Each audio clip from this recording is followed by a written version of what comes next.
For today's session, we'll be discussing about the operations on integers using the chip model approach. Para sa ating unang discussion, we will have the addition of integers.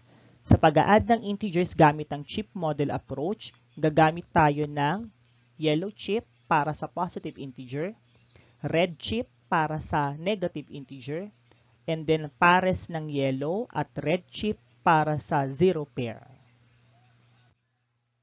Para sa ating unang halimbawa, meron tayong positive 5 plus positive 2. So, una nating gagawin is i-illustrate natin yung ating mga examples, specifically yung mga involved na integers gamit ang ating chips. So, dahil positive 5 ang pinag-uusapan natin, yung unang integer natin, gagamit tayo ng 5 yellow chips to illustrate positive 5. And then, we have positive 2. Dahil siya ay positive, gagamit tayo ng 2 yellow chips to illustrate positive 2. Bibilangin lamang natin lahat yan para malaman natin ang tamang sagot. We have 7 yellow chips all in all. Therefore, since si yellow chips ay nagre-represent ng positive integer, ang ating sagot, pag pinag-add si positive 5 and positive 2, we have positive 7. Let's do have negative 2 plus negative 3. So ano kaya ang sagot pag pinag-add ang negative 2 plus negative 3? Umpisahan natin sa pag-illustrate ng ating mga integers. So unahin natin i-illustrate si negative 2. Dahil siya ay negative, gagamit tayo ng red chip para i-illustrate si negative 2. So we have 2 red chips.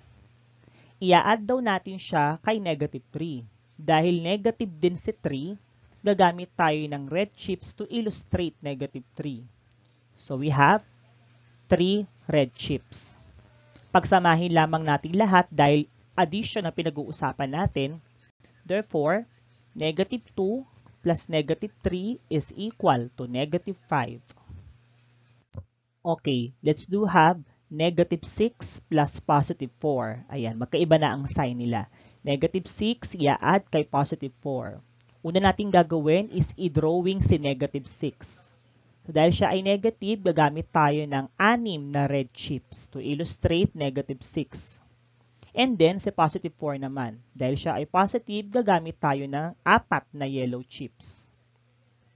Na kung atin titignan, meron tayong nabuo dito na 4 na pares ng zero pair. Okay? Sabi natin nung nakaraan o kanina, pag magkasama ang red at yellow, yan ay zero pair. The mere fact na binanggit natin na zero pair, ibig sabihin ang values ng 4 na pares na ito ay 0 na. Nung sila ay naging 0, kung titignan natin, meron 2 red chips na natira. Ibig sabihin, pag pinag-add natin si negative 6 at positive 4, ang tamang sagot is negative 2. Therefore, negative 6 plus positive 4 is equal to negative 2. Let's do have positive 7 plus negative 5. So kagaya na ginawa natin kanina, i-illustrate muna natin siya gamit ang chips. Unahin natin si positive 7. So meron tayong 7 yellow chips. Ibig sabihin, positive ang sign nila. And then, si negative 5. Dahil siya ay negative, gagamit tayo ng 5 red chips. Kung atin titignan, meron tayong 5 pares ng zero pair. The mere fact na binanggit natin na zero pair, ibig sabihin, yung values ng 5 ito ay 0 na. Kaya nga siya tinawag na zero pair. Nung ito ay naging 0 na, meron tayong 2 yellow chips na natira. Ibig sabihin, yan ay positive 2. Anong ibig sabihin yan? Ibig sabihin, si 7, pag pinag-plus or in-add kay negative 5, ang sagot ay positive 2. Dumako naman tayo sa subtraction of integers. Kung gagaya ng ginawa natin sa addition, gagamit pa rin tayo ng yellow chips para sa positive integer, red chips para sa negative integers, and then a pair of yellow and then red chip para sa zero pair. Let's do have the first example. We have here positive 5 minus positive 3. So, una natin gagawin dito, kung matatandaan natin ang subtraction parts ng subtraction process, yung number sa left, ang tawag natin dyan ay minuend. Yan ang una natin i-illustrate. Okay? So, dahil siya ay positive, gagamit tayo ng 5 yellow chips. Kung iintindihin natin ang process ng subtraction, babawasan daw natin ng 3 positive yellow chips si 5 yellow chips. Kaya nga 5 minus 3. So, we will take away 3 yellow chips. Kung ating titignan, meron 2 yellow chips na natira. Therefore, positive 5 minus positive 3 is equal to positive 2. Let's do have negative 5 minus negative 3. So, una nating i-illustrate, kagaya ng ginawa natin sa naunang halimbawa sa subtraction of integers is si negative 5. Dahil siya ay negative, gagamit tayo ng 5 red chips. Ayan. So, meron na tayong 5 red chips. Minus negative 3. Ibig sabihin, dito sa ating 5 red chips, tatanggalin daw natin yung 3 negative. Okay? So, we will take away 3 red chips. Kung ating titignan, meron tayong nakita or natira na 2 red chips. Ibig sabihin, si negative 5 minus negative 3 ay equal sa negative 2. Okay, let's do have positive 5 minus negative 3. So, kagaya ng una nating ginawa sa naunang halimbawa, una nating i-illustrate is yung ating minuend. Okay, so unahin nating i-illustrate itong si positive 5. So, gagamit tayo ng 5 yellow chips. So, ayan yung illustration ng ating positive 5. Kung iintindihin natin o unawain natin yung subtraction process, si positive 5 daw ay babawasan daw natin ng negative 3. Kung ating titignan yung 5 yellow chips, wala tayong matatanggal dyan na negative kasi lahat sila positive. In other words, wala tayong matatanggal na 3 red chips. So, papaano natin masasagutan ang 5 minus negative 3? Gagamit tayo ng ng 0 pair para magkaroon tayo ng negative. Okay, bakit kailangan natin gumamit ng 0 pair? Dahil sa pagkakataong lang na iyon, dun tayo magkakaroon ng negative 3 or ng 3 red chips.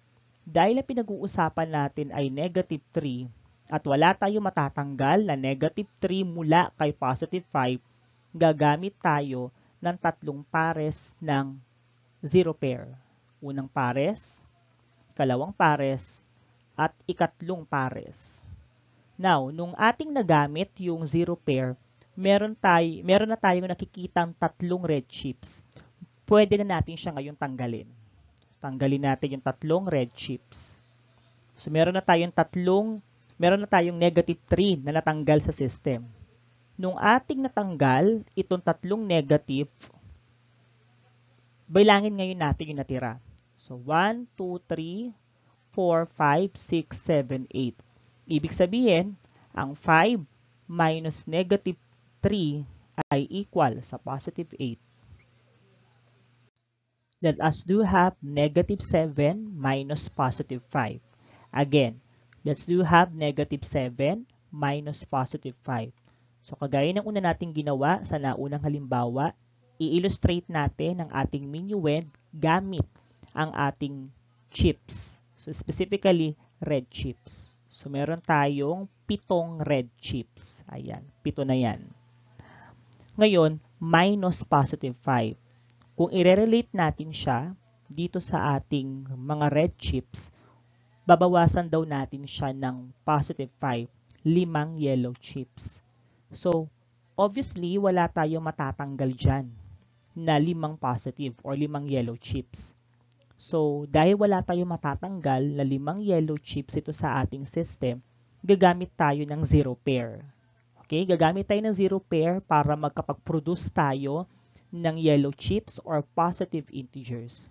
Sa kaso nito, gagamit tayo ng 5 pares ng 0 pair.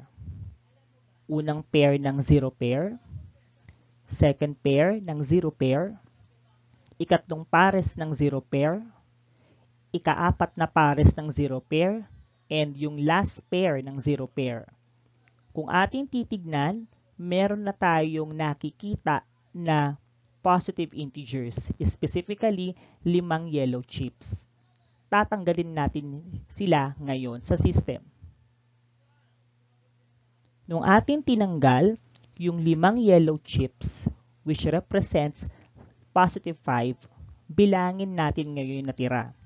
Kung ating bibilangin, meron tayong 12 red chips. In other words, si negative 7 minus positive 5 ay equal sa negative 12.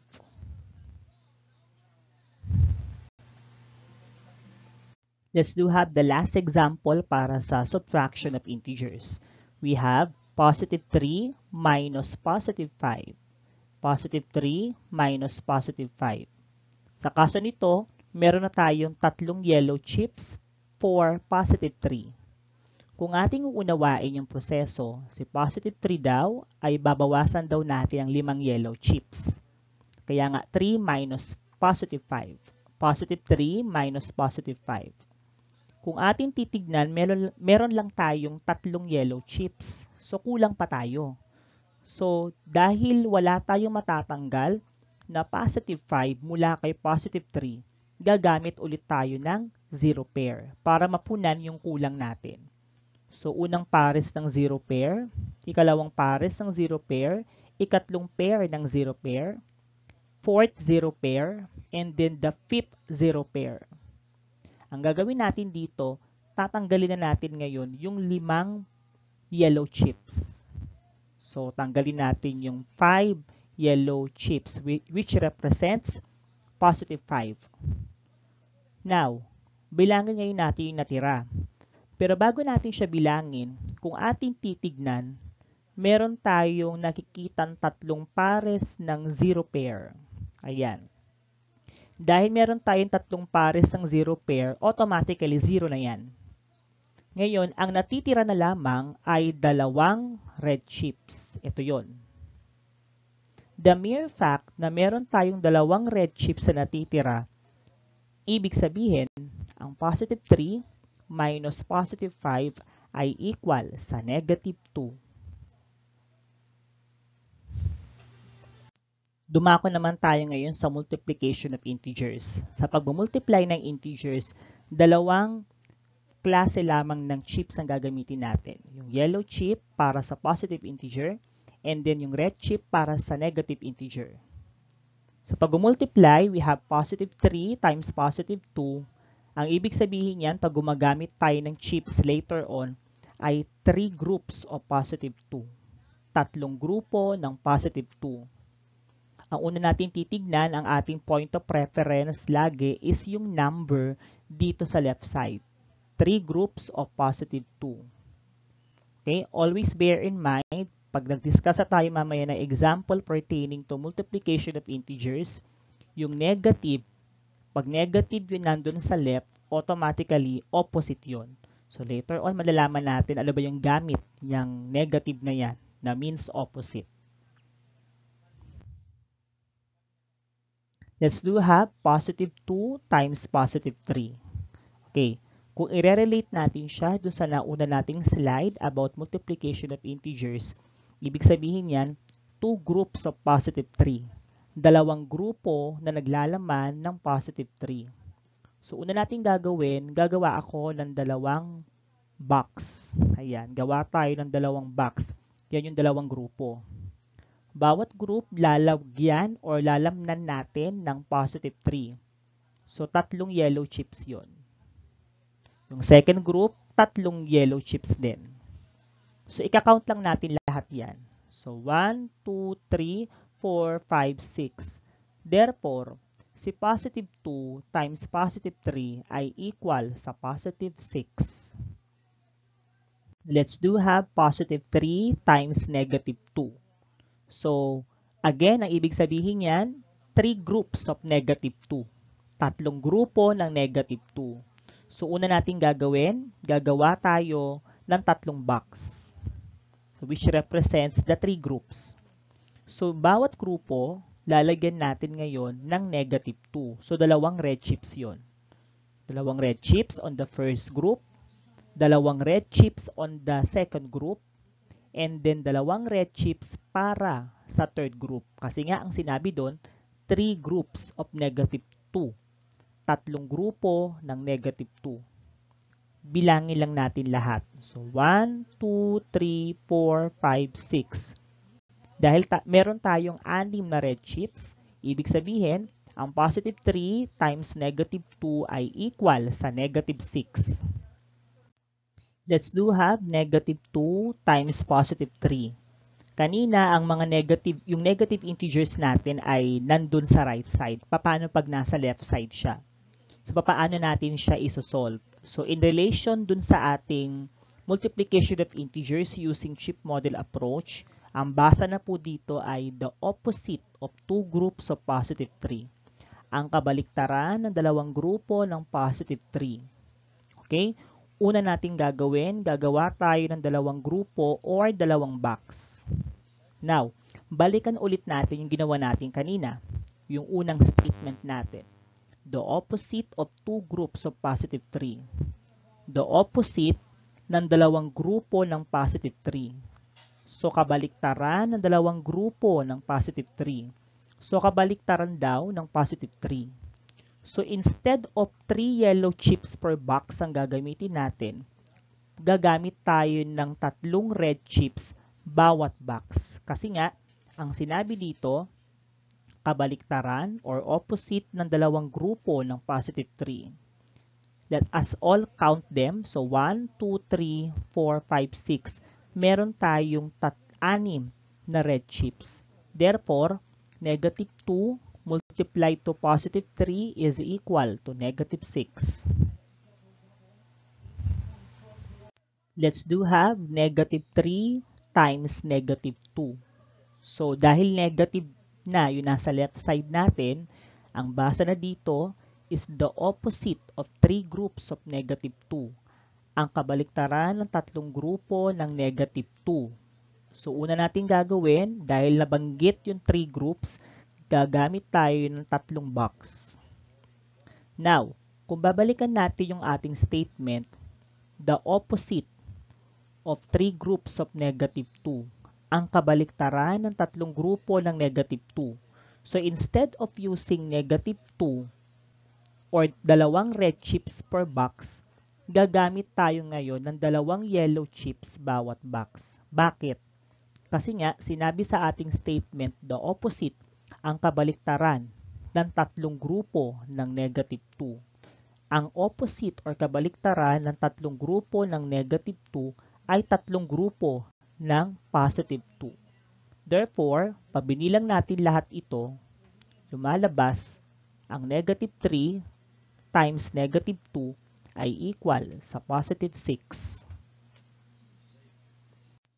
Okay, let's do have the last part. We have the division of integers. Sa pagde-divide ng integers, gagamit pa rin tayo ng yellow chips para sa positive integers and then red chips para sa negative integers. Okay, paano ba natin gagamitin ang chip model approach sa pagde-divide ng integers? So, ang 6 divided by 2 equals positive 3. Ang ibig sabihin yan, positive 6 split into groups of 2.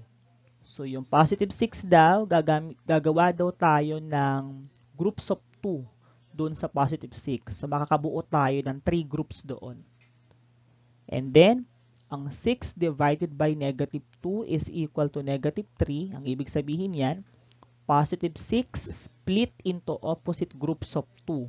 So, kanina, doon sa ating multiplication of integers, yung paggamit ng word na opposite ay nag-uumpisa pag nasa left side ang negative. This time, kapag ang negative ay nasa right side na, or specifically nasa divisor na, dahil nga division ang pinag-uusapan natin, dun pa lang tayo gagamit ng word na opposite. Okay, so yan yung mga gagamitin natin at tatandaan natin sa pagde-divide ng integers gamit ang chip model approach. Let's do have positive 8 divided by positive 2. So, kung i-relate natin ito dun sa ating na unang slide pertaining to division of integers, ang ibig sabihin yan, positive 8 split into groups of 2. So, yan ang guide natin para magamit natin yung chip model. Now, una natin gagawin is i-illustrate natin yung ating dividend. Yung dividend natin is a positive 8. So, dahil siya ay positive, gagamit tayo ng 8 yellow chips. Kung ating iintindihin, dahil meron na tayong 8 yellow chips, sabi sa ating statement, positive 8 split into groups of 2. So, si positive 8 daw, from positive 8, gagawa daw tayo ng groups of 2. So, paano yon? So, ito yon. 1, 2, first group. 1, 2, second group. 1, 2, third group. 1, 2, fourth group. So, meron tayong nabuong 4 na grupo. 1, 2, 3, 4. Therefore, si positive 8, kapag dinivide kay positive 2, ay equal kay positive 4.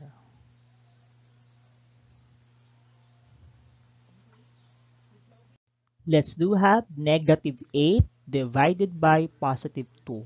Again, negative 8 divided by positive 2. So, by statement, ibig sabihin yan, negative 8 split into groups of 2. So, negative 8 split into groups of 2. So, una nating gagawin is i-illustrate natin yung ating dividend using chips. Dahil siya ay negative, gagamit tayo ng 8 red chips. Ayan. So, meron na tayong 8 red chips. Sabi sa ating statement, negative 8 split into groups of 2. So, sa negative 8 daw, so 8 red chips na meron tayo, gagawa tayo ng groups of 2. So, paano yon? 1, 2, first group. 1, 2, second group. 1, 2, third group. 1, 2, fourth group. So, meron tayong nabuong 4 na groups dun sa negative 8 na split into groups of 2. Anong ibig sabihin nun? Dahil sila ay puro red, ibig sabihin, ang negative 8 kapag dinivide kay positive 2 is equal to negative 4. Let's do have positive 8 divided by negative 2. So, yung ating negative sign ay nasa divisor na, nasa right side na. First thing that we need to do is papaano siya in statement form in relation sa chip model approach. So, that is 8 split into opposite groups of 2. Si 8 ay split natin sa opposite groups of 2. So, first thing to do is to illustrate natin yung ating dividend na 8 into chips. So, meron tayong 8 yellow chips kasi nga siya ay positive. So, paano natin gagawin ang division sa prosesong ito? So, si 8 daw ay split into opposite groups of 2. So, paano ho yun? So, instead of using 8 yellow chips, the mere fact that we are now using the word opposite will be using 8 red chips. Now, from here, dito tayo ngayon mag-a-analyze. So, 8 split into opposite groups of 2. So, 1, 2, first group. 1, 2, second group. 1, 2, third group. 1, 2, fourth group. Therefore, if you are going to divide positive 8 with negative 2, the answer is negative 4. Kasi nga, opposite groups of 2, kaya 8 red chips ang ginamit natin. So, from here, nakabuo tayo ng 4 na grupo or negative 4. Negative 4. So, each group meron siyang tiga-dalawang red chips. Therefore, positive 8 divided by negative 2 is equal to negative 4. Let's do have the last example. We have negative 8 divided by negative 2. So, ang ating negative, again, ay nasa right side na, specifically sa ating divisor. So, in statement, that's negative 8 split into opposite groups of 2. So, tatandaan, pag ang negative sign ay meron din sa right side, dun tayo gagamit ng opposite. So, first thing na kailangan nating gawin is kailangan nating i-illustrate ang ating dividend gamit ang red chips because its sign is negative. So, we'll be using 8 red chips. The mere fact na binanggit ang word na opposite, instead of 8 red chips, gagamit tayo ng 8 yellow chips. Dito ngayon mag-uumpisa ang ating analysis. So, from 8 yellow chips, we'll be creating groups of 2. So, 1, 2, first group, 1, 2, second group, 1, 2, third group, 1, 2, fourth group. Therefore, si negative 8, pag dinivide kay negative 2, ay equal sa positive 4.